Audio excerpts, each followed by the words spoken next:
The reading is Hebrews chapter 11, verses 32 to 40. It's on page 1210 in the church Bibles, but I'm reading from the Living Bible translation. Well, how much more do I need to say? It would take too long to recount the stories of the faith of Gideon and Barak and Samson and Jephthah and David and Samuel and all the other prophets. These people all trusted God, and as a result won battles, overthrew kingdoms, ruled their people well, and received what God had promised them. They were kept from harm in a den of lions and in a fiery furnace. Some, through their faith, escaped death by the sword. Some were made strong again after they had been weak or sick. Others were given great power in battle. They made whole armies turn and run away. And some women, through faith, received their loved ones back again from death. But others trusted God and were beaten to death, preferring to die rather than turn from God and be free, trusting that they would rise to a better life afterwards. Some were laughed at and their backs cut open with whips, and others were chained in dungeons. Some died by stoning, and some by being sawed in two. Others were promised freedom if they would renounce their faith, then were killed with the sword. Some went about in skins of sheep and goats, wandering over deserts and mountains, hiding in dens and caves. They were hungry and sick and ill-treated, too good for this world.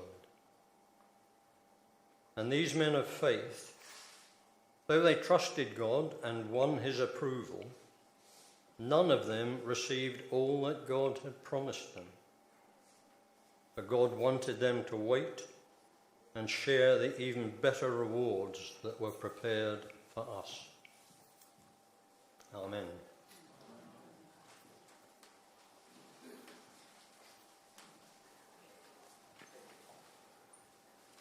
Yeah.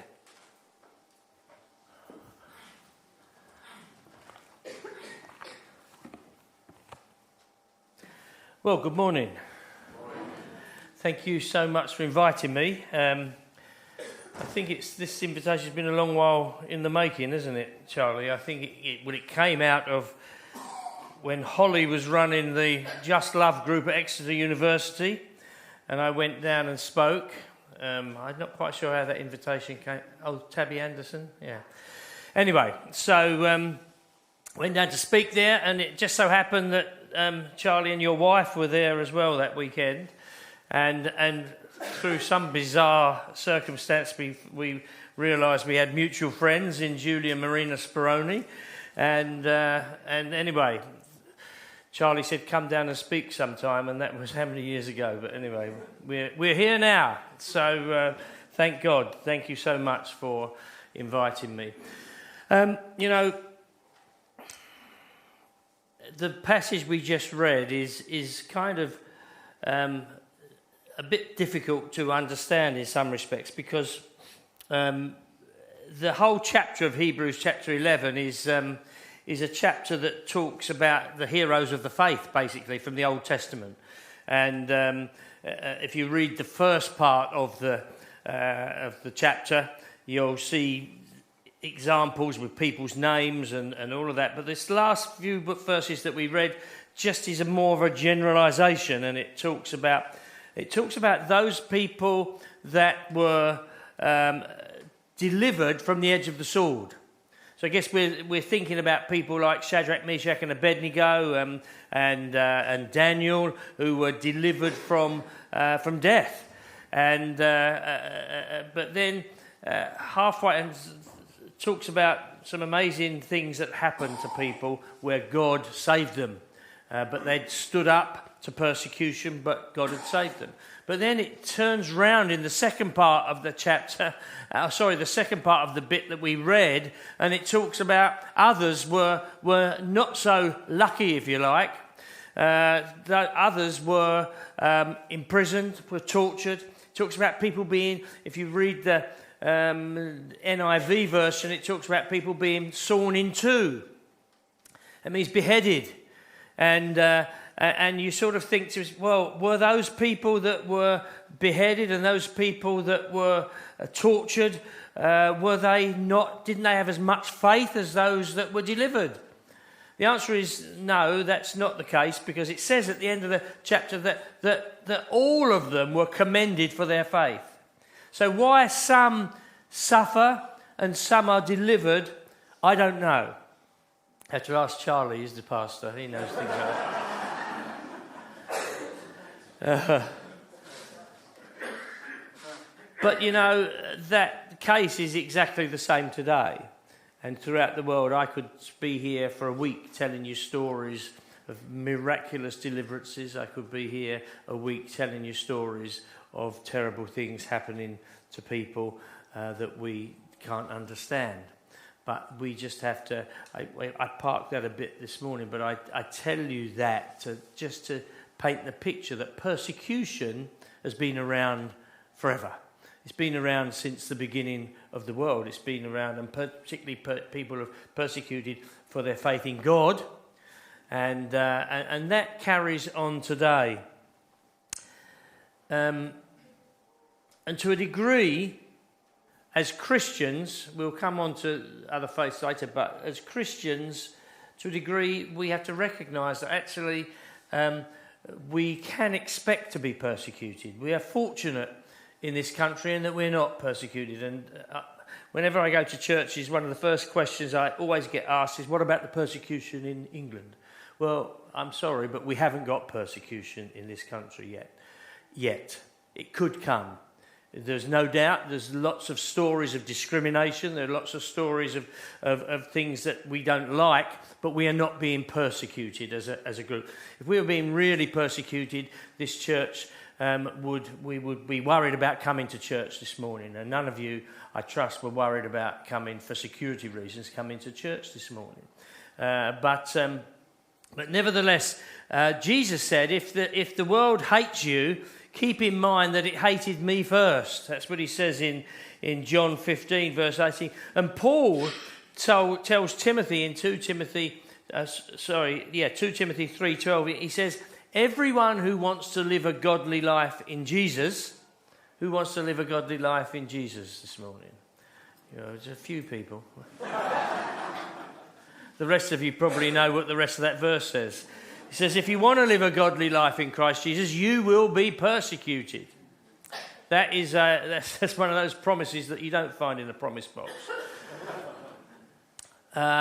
But we can expect it. It doesn't mean to say, though, that we don't challenge it, that we don't challenge the fact that we are persecuted. And as I say, we are not in this country anywhere near that as yet. But I think as somebody prayed, those figures, actually, the person who prayed this morning talked about 75% of the world. These figures are changing all the time. Now, according to Pew, which is an organisation which does figures on religious freedom, 84% of the world's population live in countries with high or very high restrictions on freedom of religion or belief. That's staggering, isn't it? That's most of the world live in countries. Doesn't mean to say every person in those countries experiences that, but that is the case. Sometimes that might come in the form of societal violence against religious minorities. Has anybody got any idea the country that has got the worst record for societal violence against religious minorities? India? Yes, who said that? Wow. India, yeah, and most people are staggered by that. But India, because particularly because the BJP are in power at the moment, the Hindu nationalists, they lead people, and it is a Hindu country. People believe that by attacking Christians and Muslims, and Sikhs, they believe that they are being good Indians by doing that. And so, yes, that's got the worst record in the world. And then of course, you've got those that are persecuted by governments, and countries like China or North Korea would come to mind when we're talking about it, or Iran. And then you've got those that have got a mixture of the two, that basically the societal violence and the government does nothing about it. And countries like Nigeria, which in my mind is the country that I'm most worried about at the moment, and maybe we'll talk a bit about that in a bit. But the amazing thing is,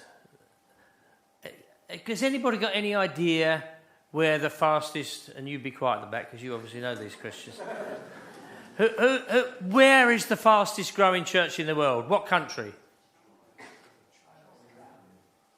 I heard both of them there. Yeah, Iran is the fastest growing church in the world, which is an Islamic theocracy. And that's staggering, isn't it? People coming to faith in God in Iran in amazing numbers. And you're right, China, somebody also said, China is probably the second fastest growing church in the world, and none of these figures are. You can't tell exactly. But China has possibly got something like 130 million Christians in a country that is, and persecution of not just Christians but of others in China is absolutely staggering, and it's got worse and worse and worse. Maybe 10 years ago, in fact before Xi Jinping, things were beginning to improve, and they've really gone backwards, and the situation in China is worse than it's ever been since the Cultural Revolution, according to people that are China watchers. And but you know, and more people, and I'm talking about Christians now, we'll come on to the others later, but more Christians were persecuted in the 20th century. I know we're well into the 21st now, but in the 20th century than all the other centuries combined. Okay? But I don't want this to all be doom and gloom, because there's a really good reason for that. And one of the good reasons is that the church is bigger than it's ever been before. Oh, I forgot I'm not in the Pentecostal church. Yes, that's it. The church is bigger than it's ever been before, praise God. And it's growing. Jesus Christ said, I will build my church and the gates of hell will not prevail against it. So, do you know, I know some figures. You know, I was in Nepal earlier this year. And do you know, in 1960, there were just 50 Christians in Nepal. Just 50. It's a Hindu country like India. And just 50 Christians in 1960. By 1990, that had grown to just 50,000. But nevertheless, that was great growth.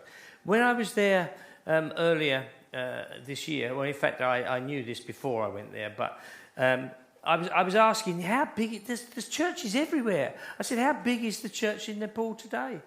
And I was told between 2 and 3 million. Amazing. And I actually, and of course the 50 that were there in 1960 were teachers and nurses and doctors, Christians that had gone in to do their jobs, but to be missionaries. And I told those statistics in a church last year. I don't know where it was, somewhere in the UK. And afterwards, a little old lady came up to me and she said, I was one of the 50. Isn't that amazing? Praise God, what a legacy. And so often we don't see, do we, that the seeds that we've sown, we don't see how they grow. But that church is growing there. So, you know, we can expect more persecution in many respects because the church is growing and stronger than it's ever been. But, you know, I mentioned China, and that will bring me to just talk about the work that we do with people of other faiths. And in China, there are between 1 and 3 million Uyghur Muslims. Most of you will have heard of Uyghur Muslims because it's one of the few areas where there's been traction in the media. We put out press releases daily at CSW, about things in different parts of the world, and very rarely do they get picked up by the secular media. They get picked up all the time by the religious media, but not by the secular. But the Uyghur Muslims have really gained great traction, and actually it was CSW that broke the story of the Uyghur Muslims a few years ago, but there are up to 3 million of them in re-education camps, and they're there simply because they're Uyghur Muslims, and they are... The Chinese Communist Party says that they're there, they should be thankful they're there because they're getting education that they wouldn't get. Well, they certainly are getting education that they wouldn't get there, but of course... when we go to school or when we go to university or we go to get educated, we're allowed to go home at night. They're not allowed to go home at night. And not only that, there are many reports of Uyghur women being sterilised in the camps in order to stop the growth of the Uyghur population there in China. Also, the church in China, although it's growing, is very badly persecuted. And even in the official church now, in the official church, there are still 5 groups of people who are forbidden to attend an official church. So Chinese Communist Party will say, yeah, everything's free, we've got official churches, people can go to it, but they can't. If you are a member of the Communist Party, you can't attend church. If you are a member of the armed forces, you can't attend church. If you are a government employee in any way, you can't attend church. If you are a university student, you can't attend church. And if you're a minor under the age of 18, you can't attend church. All of those groups are forbidden. So how do they police that? Well, they police that by having face recognition cameras around churches.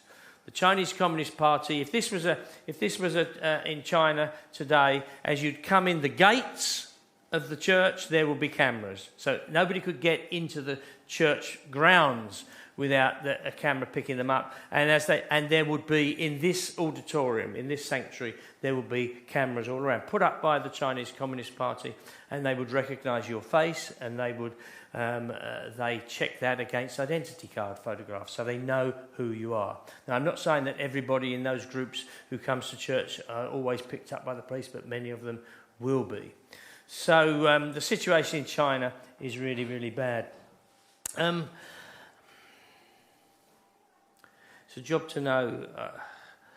Let me say, as I mentioned earlier, we're an advocacy organisation. So the Word of God tells us in Proverbs 31 that we're to speak up for those unable to speak for themselves. I'm just paraphrasing what it says, but that's our guiding light at CSW. And it doesn't say speak up for Christians. It doesn't say speak up for God's covenant people. It says speak up for those unable to speak, whoever they are.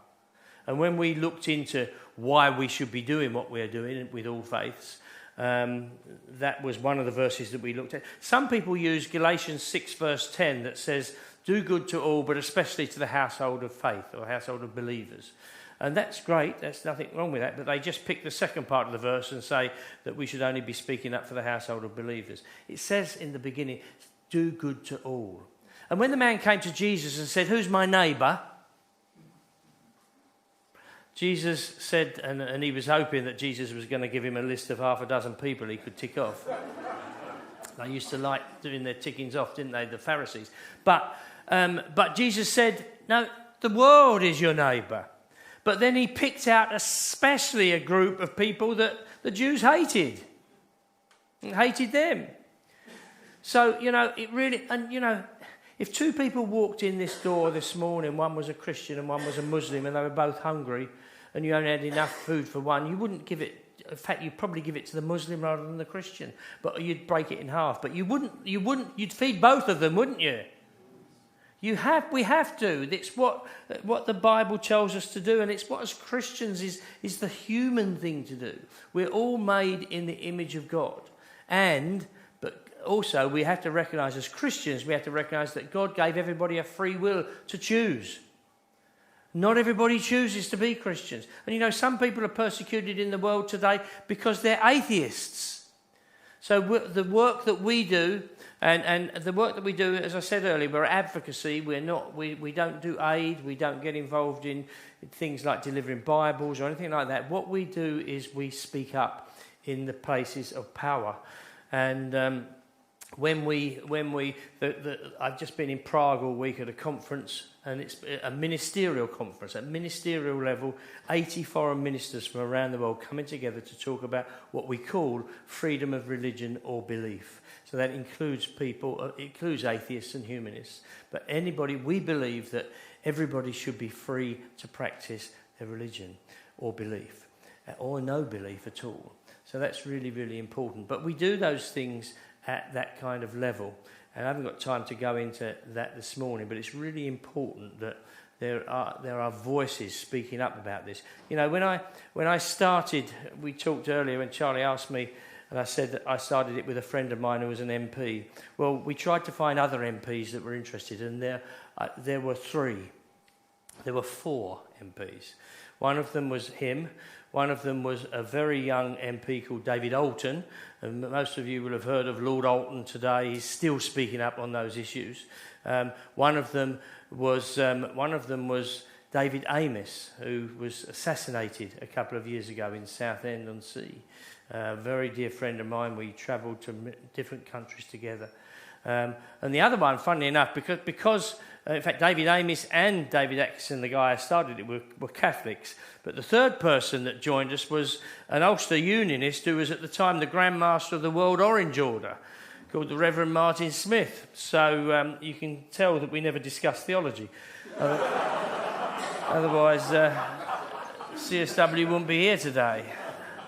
But we concentrated on what we felt we should do together as Christians, which was to speak up for those unable to speak for themselves. And as we speak, I want to tell you that there are today in our Parliament 170 members of the all-party parliamentary group of freedom of religion or belief, out of just those 3 or 4 who were interested at the time now. And they're people of all faiths, but probably the majority Christians. But 170. There is widespread awareness around the world. This conference I was in Prague this week, this is the 4th one. There have been 2 in America. We had one here in the UK last year. We had 1,000 people from around the world coming to talk about freedom of religion or belief. It's really, really important that we speak up for them, that all of us speak up for them. And before I finish, in a bit, I will explain how you can speak up for them too, because we all need to. I want to just talk about another couple of countries very briefly. One is Nigeria. I mentioned earlier that Nigeria is probably the country that I'm most concerned about. It's also probably the country where there is most violence. We talked about India, but on a daily basis, Christians in particular are being killed in Nigeria. And these come from 2 or 3 sources. There are 3 terror groups operating in. So basically, Nigeria is half Christian and half Muslim, roughly. And the Christians mainly live in the south, the Muslims mainly live in the north.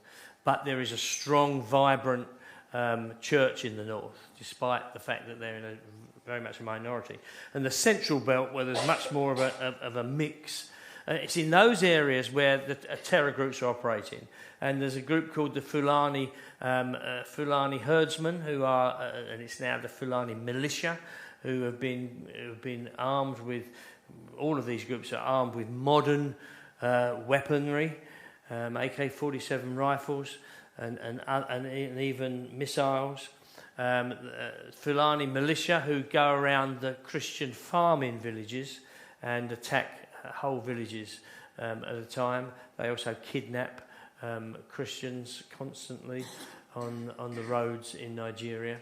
And then you've got the Boko Haram, who is a group that operates, and there's been a couple of you, I'm sure, would have heard of the Chibok girls that were kidnapped a few years ago, and also another group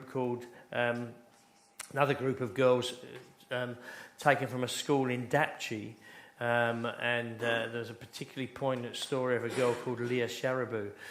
So 110 girls were taken. This was by the group which is now the third group, which is ISWAP, which is the Islamic State of West Africa province, which is operating in Nigeria and Chad as well.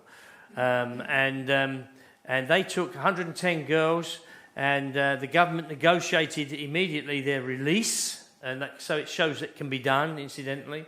And they let all of them go apart from one girl called Leah Sharibu. And they didn't let go because she was a Christian. The others were all Muslims. And they said she could be set free with them. She could go home with the rest, provided she converted to Islam before she went. And this 14-year-old girl refused to convert. And she said, I'm a Christian. And she is still in camp today. That was, I think she's in her 5th year now. She's been married off to the chief of the terrorists, has 2 children with them, but she's maintained her faith. And please pray for Leah Sharibu, 14 years old. Do you know what you'd have done if you'd have been asked to make the decision to see us? Because I don't know what I would have done.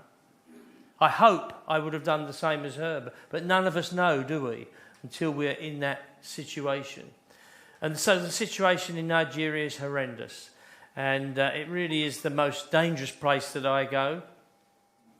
Let me just tell you, because, you know, a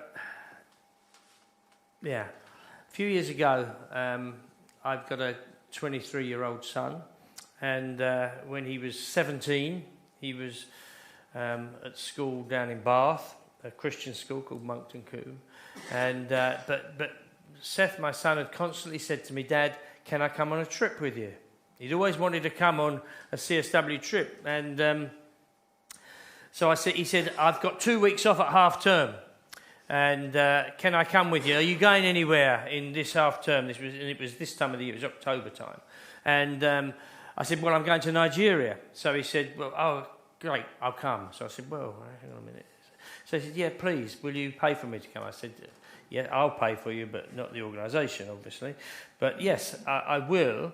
But then I was in Iraq about a month before, and one of my oldest friends, who's an American congressman, said to me, Merv, please don't take Seth to Nigeria. He said, it's the most dangerous place I ever go. I said, I know, it is me too.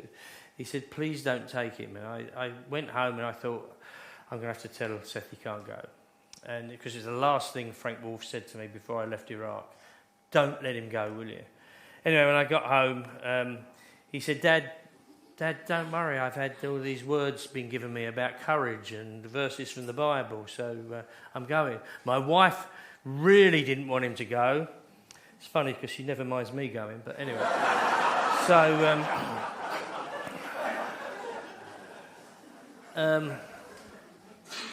So we went, and what happened next was not part of our plan. We went on the most dangerous road in Nigeria, which is from Abuja to Kaduna. Kidnappings and killings happen on it almost daily.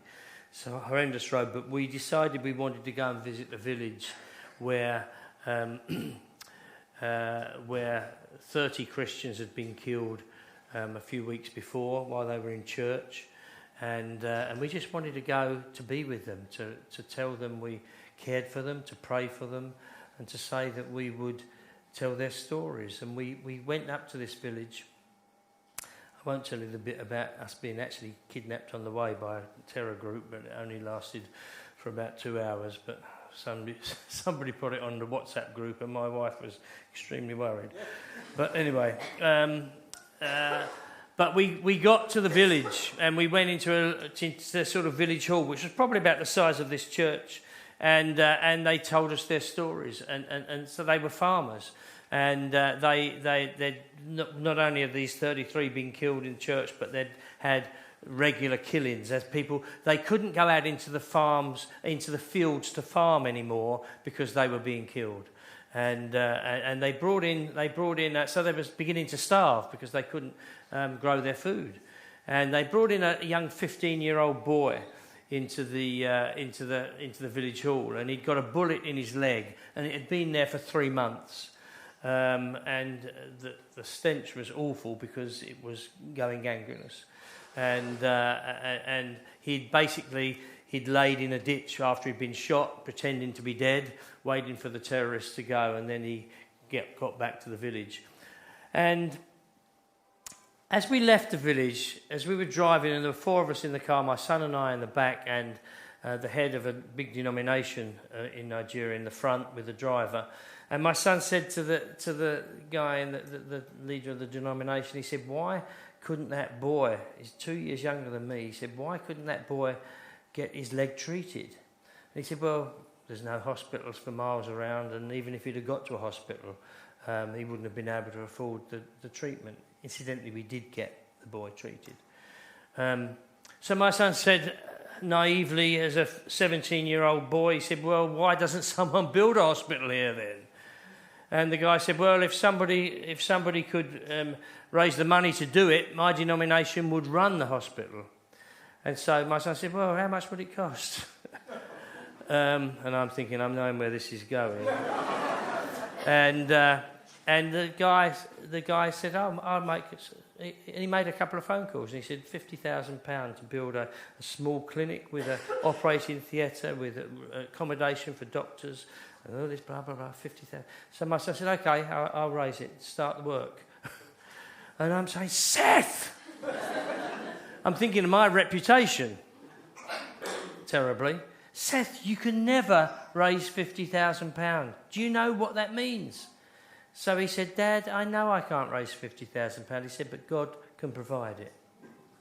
And God did provide it. A year later, we went back to the hospital, which they named after him, and we opened that hospital, which is still running today and caring for people. So we can make a difference. Whoever we are, we can make a difference. But I wanted to talk about more than that. I wasn't going to say that. I don't know why I told that story. But there are things that we can do, and I need to wrap up. But because I could have told you so many other stories of things that are happening in the world today. So many other countries, like Cuba, like Venezuela, like Pakistan. Horrific in Pakistan for both Christians and Hindus. I could have talked about Indonesia. I could have talked about Nepal. I mentioned Nepal. There's just so many places I could have talked about. And we can feel helpless, can't we? When I speak at churches, people say to me, "I had no idea that these things were happening in the world, and I've only touched the surface." But there are things that we can do, and I would hasten to say there are things that once we know, we should be doing. Not that we could do, but that we should. So what could we do? In 1 John 3 verse 18 it says, "Dear children, let us not love with words or tongue, but with actions and in truth." So what can you and I do about some of the things that we've heard about? What can we do about what's happening in Nigeria? What can we do about what's happening in China for both Christians and other faiths? Well, the first thing we can do is pray. Prayer is the most important thing that we do at CSW, and is the most important thing we can do. I constantly come across people who have got the most amazing answers to prayer, and we see God move in situations which are staggering. And I remember a few years ago a man in Iran who had been sentenced to death for apostasy, a pastor, been sentenced to death for apostasy.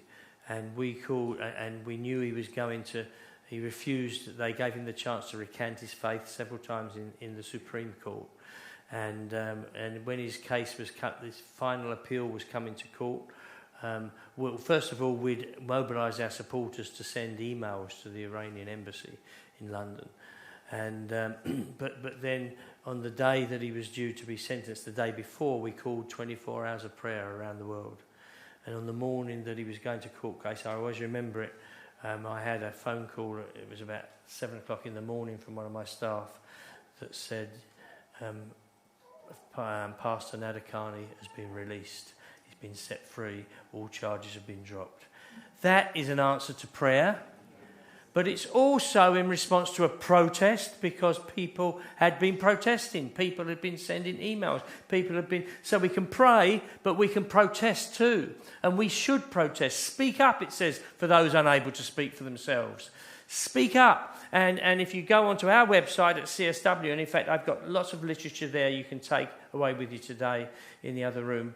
But if you go onto our website, you'll find we make it very easy for you to email your MP about things, or to email ambassadors or whatever. We make it very, very easy for you to do. And they do make a difference. I haven't got time to tell you examples, but many, many, many examples. It makes a difference. So please pray, please protest. You can provide. One of the ways that you can provide, apart from financially, one of the ways you can provide is by writing letters and cards to people in prison. Very simple thing to do. Or those that are speaking. So, I speak up for people in this country who are persecuted, but it's easy. I don't get in any trouble for it. But in their countries, we've got people speaking up in their own countries. They're in a lot of danger. So we've got out there on the table, I've got some booklets called Connect and Encourage. And basically, they are an address book. So you can write. Christmas time is a great time. Get on it straight away. Write them a letter and card saying, I'm praying for you. Even if they're people of another faith, you can still say they're praying for you. If you're Christians, you can send them a Bible verse or whatever. It makes a difference. This week in Prague, I met a Vietnamese lawyer who had been sentenced to 11 years in prison. And he'd just been set free about 3 weeks ago. And he came to me and he said, I just want to thank you. Please thank all of your supporters. I got so many cards in prison. It was not just an encouragement to me, and he's a Buddhist, but he was helping Christians he was a Buddhist lawyer helping Christians who were in trouble. And he said, it wasn't only an encouragement to me, those cards were an encouragement to everybody in the prison. So we can pray, we can protest, we can provide, and the fourth thing we can do is proclaim. We can tell other people. Because, if we remain silent when we know what's happening, we are complicit in what's happening. We really are. If we do nothing, we're complicit in what's happening, because it's a duty on us as Christians, and it should touch our hearts that we want to do. I want to finish by reading one very quick thing that's just disappeared off my screen. Here it is. So it'll take me 2 minutes. A pastor, this is written by a pastor in his old age, but he had been a young boy in a church in Germany, in Nazi Germany. And this is what he says. A railroad track ran behind our small church, and each Sunday morning we could hear the whistle in the distance, and then the wheels coming over the tracks. We became disturbed when we heard the cries coming from the train as it passed by. We realised that it was carrying Jews like cattle in the cars. Week after week, the whistle would blow. We dreaded to hear the sound of those wheels, because we knew that we'd also hear the cries of the Jews en route to death camp. Their screams tormented us. We knew the time the train was coming each week, and when we heard the whistle blow, we began singing hymns. By the time the train came past our church, we were singing at the tops of our voices. And if we heard the screams, we just sang more loudly. And soon we heard them no more. Although the years have passed, I still hear the train whistle in my sleep. God forgive me. Forgive all of us who called ourselves Christians and yet did nothing to intervene. Let's pray that as Christians we do something to intervene when we know what's happening in the world around us. Thank you, and God bless you.